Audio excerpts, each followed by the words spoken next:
मेरे प्यारे सभी साथियों के लिए नमस्कार, गुड मॉर्निंग, सुप्रभातम, राधे राधे, जय भीम। आज मैं फिर आपके लिए बहुत ही प्यारी सी और ज्ञानवर्धक कहानी लेकर आया हूँ, क्योंकि ज़िंदगी में समय का बहुत महत्व है। समय का भी दान कीजिए अपनों के लिए, क्योंकि यह समय दोबारा से वापस नहीं आता है। इसी से संबंधित मैं आज आपके लिए एक प्यारी और एक छोटी सी कहानी सुनाने जा रहा हूँ। एक छोटा सा गांव था, उसमें 4 दोस्त थे। वो बचपन से साथ ही खेले थे, साथ ही पढ़े थे और साथ ही शुरू से वो एक दूसरे की हर अच्छाई में साथ देते, हर बुराई में साथ देते, हर अच्छी बातों में साथ देते। उनमें बहुत ज़्यादा घनिष्ठता थी। जब उन सभी का कॉलेज की पढ़ाई कंप्लीट हो गई, अपना रिजल्ट लेने गए, तो उसके बाद चारों दोस्तों ने इकट्ठा हुए और बोले चलो आज होटल में पार्टी करते हैं, क्योंकि आज हमारा सबका लास्ट दिन है। उसके बाद में सबको अलग अलग, कौन पता नहीं टाइम दे पाए नहीं दे पाए, कब मिलेंगे कब नहीं मिलेंगे, चलिए सब होटल में पार्टी करते हैं आज और मस्ती करेंगे। चारों दोस्त गए, उन्होंने वेटर को ऑर्डर दिया। वेटर खाना पीना लेके आया, स्नैक लेके आया। उन्होंने खाना पीना खाया मज़े से, और उन्होंने देखो एक शर्त रखी कि भाई आज 1 जनवरी है, आज से ठीक 40 साल बाद 1 जनवरी को हम इसी होटल में इसी टाइम पर मिलेंगे, यदि आप सब सहमत हो।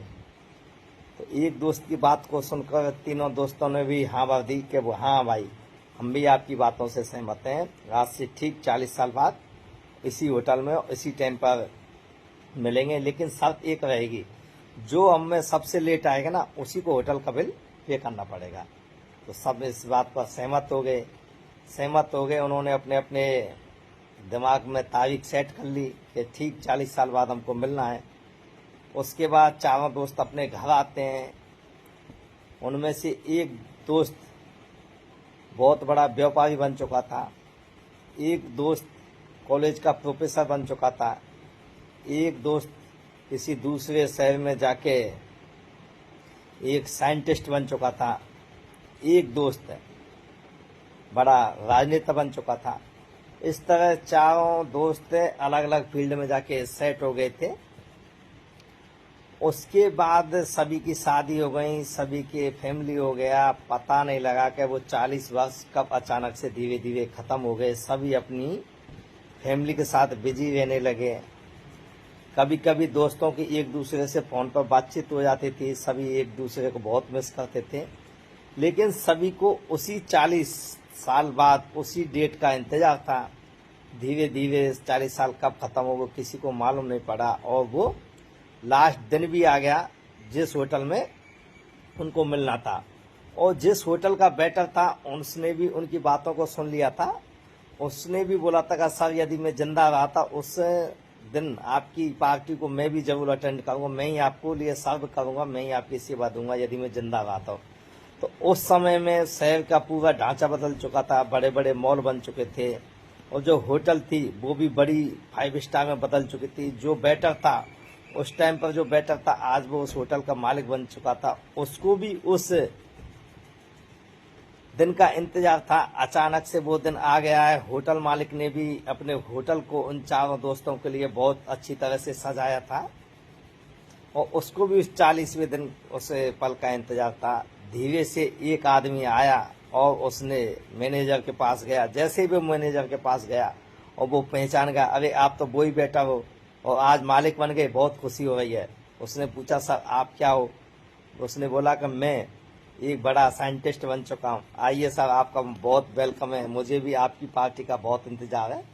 ऐसे उनमें बातचीत होने लगी। अचानक से दूसरा एक बहुत वीआईपी गाड़ी आई, उसमें से एक दूसरा दोस्त उतरा। उसने अपने दोस्त को देखा, हाथ मिलाया, बातचीत की, मैनेजर से भी मिला। मैनेजर ने पूछा सर आप क्या हो? उसने बोला कि मैं एक बहुत बड़ा राजनेता बन चुका हूँ। अचानक से कुछ देर बाद एक लग्जरी गाड़ी फिर आती है, उसमें से फिर एक दोस्त उतरता है और वो आके अपने दोस्तों को पहचान लेता है। तीनों दोस्त बहुत गले मिलते हैं, बहुत खुश होते हैं। और वो मैनेजर जो वेटर बन चुका था वो भी पहचान गया, बन के सर आइए आपका मोस्ट वेलकम है मेरी होटल में, आज मैं होटल का मालिक बन चुका हूँ। और सर आप? उसने बोला मैं एक साइंटिस्ट बन चुका हूँ।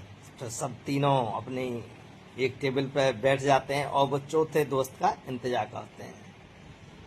तभी अचानक से मैनेजर अपनी टेबल पर से आता है और बोलता है कि सर अभी आपके दोस्त का फोन आया है, वो थोड़ा बिजी है और उन्होंने बोल दिया है कि आप नाश्ता स्नैक्स चालू कीजिए। उन्होंने ऑर्डर भी कर दिया है और आपके लिए देखिए स्नैक आ गया है, आप खाना स्टार्ट कीजिए सर, बस कुछ देर बाद वो आने वाले हैं। तो उन्होंने बोला कि चलो कोई बात नहीं है, आ ही रहा है, तब तक हम स्टार्ट करते हैं, ठंडा हो जाएगा स्नैक। उन्होंने स्नैक कर लिया, लेकिन वो अपने होटल के दरवाजे पर अपने दोस्त का इंतजार कर रहे थे, उधर सबकी नज़रें गड़ी हुई थी। अचानक से फिर मैनेजर आया और बोला कि सर आपके दोस्त का प्लीज़ अभी फ़ोन आया और बोला कि देखिए मेरे दोस्तों को कोई परेशानी नहीं होना चाहिए और अचानक से मैं बहुत बड़ी प्रॉब्लम में फंस गया हूँ और मैं आने ही वाला हूँ, जस्ट उनको खाने की आप व्यवस्था कीजिए, खाना पहुँचाइए। उन्होंने बोला यार दुखी मन से, यार पता नहीं आज भी इतना बिजी है, जबकि सबको डेट भी पता था, लेकिन उन्होंने बेमन से खाना खा लिया। खाना खाने के बाद भी वो नहीं आया, तो उन्होंने सोचा यार अब तो लग रहा है कि वो आएगा नहीं, और वो बहुत दुखी होने लगे, यार कम से कम इसी बहाने से हम अपने दोस्त से मिल लेते, वो आया भी नहीं। ऐसा करते हैं, होटल का बिल पे करते हैं और हम चलते हैं, अब क्या करें। लेकिन जैसे ही वो होटल मैनेजर के पास बिल देने के लिए गए तो उन्होंने, होटल मैनेजर ने उनसे बोला सर आपका बिल आपके दोस्त ने पे कर दिया है। तो वो सोचने लगे हमारा दोस्त भी बड़ा अजीब है, आया भी नहीं है, होटल का पे भी कर दिया है, पता नहीं क्या है।